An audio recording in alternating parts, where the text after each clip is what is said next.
আসসালামু আলাইকুম। জানিয়ে দেব আমাদের হাতে আসা সর্বশেষ আপডেট নিউজ। শুরু হয়ে গেছে তৃতীয় বিশ্বযুদ্ধ। ইসরায়েলে নতুন করে একঝাঁক ক্ষেপণাস্ত্র ছুড়েছে ইরান। এরপর জানাবো ইরানের ক্ষেপণাস্ত্র বৃষ্টি কিভাবে মোকাবেলা করবে ইসরায়েলি বাহিনী। এদিকে ইরানের পক্ষ নিয়ে জাতিসংঘে বড় ধরনের কড়া বার্তা দিল চীন। হামলা পাল্টা হামলায় ইরান ও ইসরায়েলের মধ্যে রাতভর ঝাঁঝা ঘটল, জানিয়ে দেব বিস্তারিত। এবং সর্বশেষ জানিয়ে দেব ইসরায়েলকে যে দেশ সাহায্য করবে সেই দেশেও হামলার হুঁশিয়ারি দিল ইরান।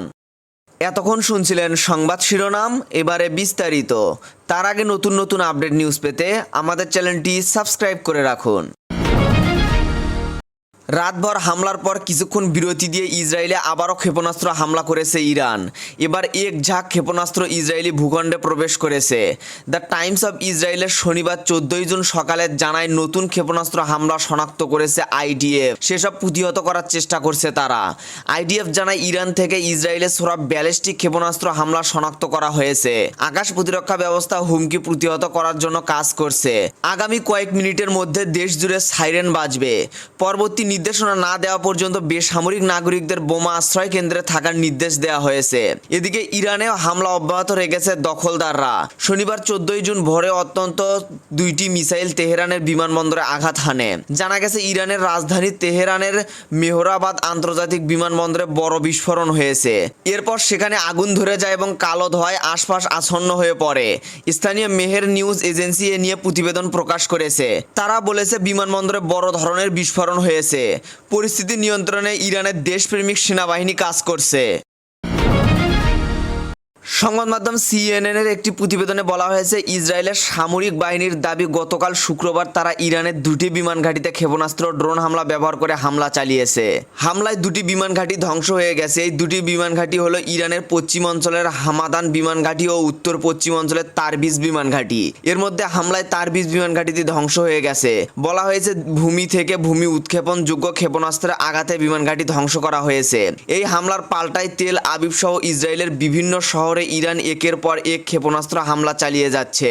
হামলায় আক্রান্তের ভয়ে রাতে বাংকারে অবস্থান নেন ইসরায়েলের প্রধানমন্ত্রী বেনিয়ামিন নেতানিয়াহু। এ সময় তার সঙ্গে দেশটির প্রতিরক্ষা মন্ত্রী ইসরায়েল কার্যত ছিলেন। ইসরায়েলের সংশ্লিষ্ট কর্মকর্তার বরাতে খবর দিয়েছে সিএনএন।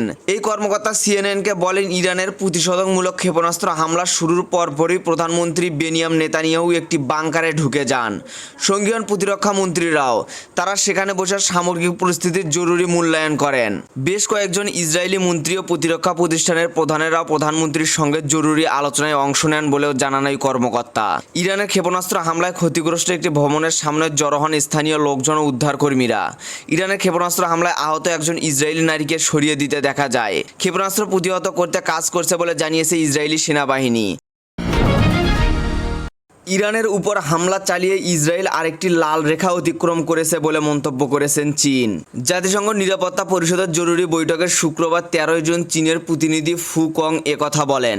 তিনি বলেন ইরানের সার্বভৌমত্ব, নিরাপত্তা ও অভ্যন্তরীণ অখণ্ডতা লঙ্ঘনের জন্য ইসরায়েলের প্রতি নিন্দা। ইহুদিবাদীদের কর্মকাণ্ডের পরিণতি নিয়ে চীন গভীরভাবে উদ্বিগ্ন। জাতিসংঘে নিযুক্ত চীনের স্থায়ী এই প্রতিনিধি আরও বলেন, আমরা ইসরায়েলকে অবিলম্বে সকল ঝুঁকিপূর্ণ সামরিক পদক্ষেপ বন্ধ করার আহ্বান জানাচ্ছি, যাতে উত্তেজনা আরও বৃদ্ধি না পায়। এ সময় সকল ঝুঁকিপূর্ণ সামরিক পদক্ষেপ বন্ধ করার আহ্বান জানিয়ে ফুকং বলেন, এই অঞ্চলে উত্তেজনা বৃদ্ধি করার স্বার্থে হবে না। এর আগে বৃহস্পতিবার 12 জুন দিবাগত রাত হঠাৎ ইরানে হামলা শুরু করে ইসরায়েল। অপারেশন রাইজিং লায়ন নামের এই অভিযানের এরই মধ্যে রাজধানী তেহরান সহ ইরানের বিভিন্ন সামরিক স্থাপনায়, পরমাণু গবেষণা কেন্দ্র ও আবাসিক স্থাপনায় 5 দফা হামলা চালিয়েছে ইহুদিবাদীর সেনারা। এদিকে ইসরায়েলের হামলার পর পাল্টা প্রতিশোধ হিসেবে শুক্রবার রাতে অপারেশন ট্রু প্রমিস 3 নামে অভিযান শুরু করে ইরান। কয়েক দফায় কয়েকশো মিসাইল নিক্ষেপ করেছে তেহরান। এর মধ্যে কয়েকটি মিসাইল ইসরায়েলের রাজধানী জেরুজালেম ও গুরুত্বপূর্ণ শহর তেল আবিব সহ বিভিন্ন স্থাপনায় সরাসরি আঘাত হানতে সক্ষম হয়েছে। ইরান থেকে মিসাইল হামলা শুরু হতেই নিজের নিরাপত্তা বাহিনীর প্রধান ও উচ্চপদস্থ মন্ত্রীর সঙ্গে নিয়ে মাটির নিচে আশ্রয় নিয়েছে ইসরায়েলের প্রধানমন্ত্রী বেনিয়ামিন নেতানিয়াহু। ইসরায়েলের হামলার পর একের পর এক ধারাবাহিক ঘটনা ঘটতে থাকে। শুক্রবার 13 জুন রাতভর নানা ঘটনা বিশ্বজুড়ে উত্তেজনা ছড়ায়। তারই এক ঝলক জেনে নিন। ইরানি মিডিয়া দাবি করেছে ইসরায়েলের দিকে শত শত ক্ষেপণাস্ত্র নিক্ষেপ করা হয়েছে, যদিও ইসরায়েলের ডিফেন্স ফোর্সেস অনুমান করেছে প্রাকৃত সংখ্যা 100-র কম। কয়েকটি ক্ষেপণাস্ত্র মধ্য ইসরায়েলে আঘাত হানে। তেল আবিব সহ এলাকার বড় বড় বিস্ফোরণের শব্দ শোনা যায়। বেশ কয়েকটি আঘাতে এলাকার ধোঁয়া উঠতে দেখা যায়। আইডিএফ জানিয়েছে তেল আবিব এলাকার একটি ভবনে ব্যালিস্টিক ক্ষেপণাস্ত্র আঘাত হানে। অন্যান্য শহরও ক্ষেপণাস্ত্র আঘাত হেনেছে। উদ্ধার অভিযান চলছে। ফ্রম কমান্ডারের সৈন্যরা উদ্ধারে অভিযানে যোগ দেয়। রাতে ইরান ইসরায়েলের দিকে কয়েক দফায় বেশ ব্যালিস্টিক ক্ষেপণাস্ত্র ব্যারেজ নিক্ষেপ করে, যার ফলে ইসরায়েলের বিভিন্ন অঞ্চলে মানুষ আশ্রয়ের জন্য ছোটাছুটি করতে থাকে। ইরানের হামলায় 60 জনের বেশি আহত এবং 1 জন নিহত। ইরানের হামলায় ইসরায়েলের 2টি যুদ্ধবিমান ভূপাতিত হয়েছে। পরে যুদ্ধবিমানগুলোয় একজন নারী পাইলটকেও আটক করা হয়েছে। মার্কিন প্রেসিডেন্ট ট্রাম্পের সাথে ফোনে কথা বলেছেন কাতারের আমির। উত্তেজনা হ্রাস এবং কূটনৈতিক সমাধানের প্রয়োজনীয়তার উপর জোর দেন তিনি। ইরানের রাজধানী তেহরানের মেহরাবাদ আন্তর্জাতিক বিমানবন্দরে বড় বিস্ফোরণ। এর পরই সেখানে আগুন ধরে যায় এবং কালো ধোঁয়ার আশপাশ আচ্ছন্ন হয়ে পড়ে। ইরানে ইসরায়েলের এমন ভয়াবহ হামলার মধ্য দিয়ে তৃতীয় বিশ্বযুদ্ধ শুরু হয়ে গেছে বলে মন্তব্য করেছেন এক রুশ জেনারেল। ইরানের সর্বোচ্চ ধর্মীয় নেতা আয়াতুল্লাহ আল খামেনি বলেছেন, সম্মুখ যুদ্ধে ইসরায়েলকে মোকাবেলা করার জন্য ইরানের সামরিক বাহিনী প্রস্তুত। কঠোর প্রতিশোধ নেওয়া হবে। ইসরায়েল ও ইরানের পাল্টাপাল্টি হামলায় উত্তপ্ত হয়ে উঠেছে মধ্যপ্রাচ্য। ইরানের অভিযোগ, তাদের হামলা রুখে দিতে কয়েকটি দেশ ইসরায়েলকে সহায়তা করছে। এই অবস্থায় ইসরায়েলকে সহায়তা করা দেশগুলোকেও লক্ষ্যবস্তুতে পরিণত করার হুঁশিয়ারি দিয়েছে ইরান।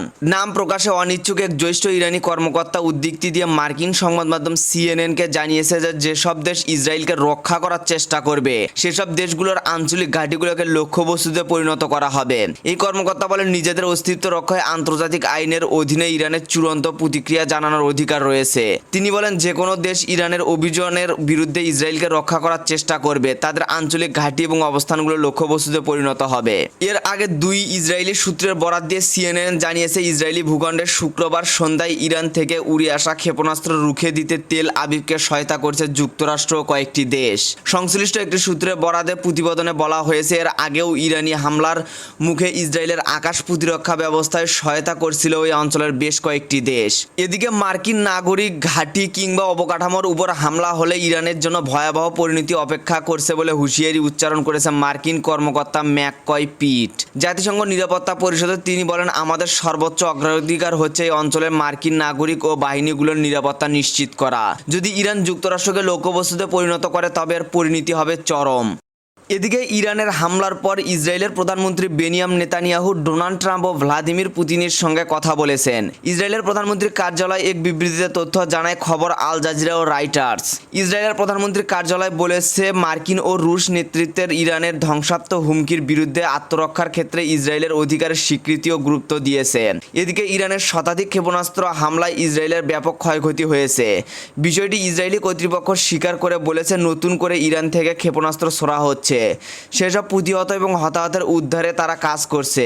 ইসরায়েলের জরুরি পরিষেবার মুখপাত্র চ্যানেল 12 নিউজকে জানিয়েছে, শনিবার সকালে মধ্য ইসরায়েলের আবাসিক ভবনগুলোতে ইসরায়েলের সরাসরি ক্ষেপণাস্ত্রের আঘাতে 1 জন নিহত এবং 19 জন আহত হয়েছেন।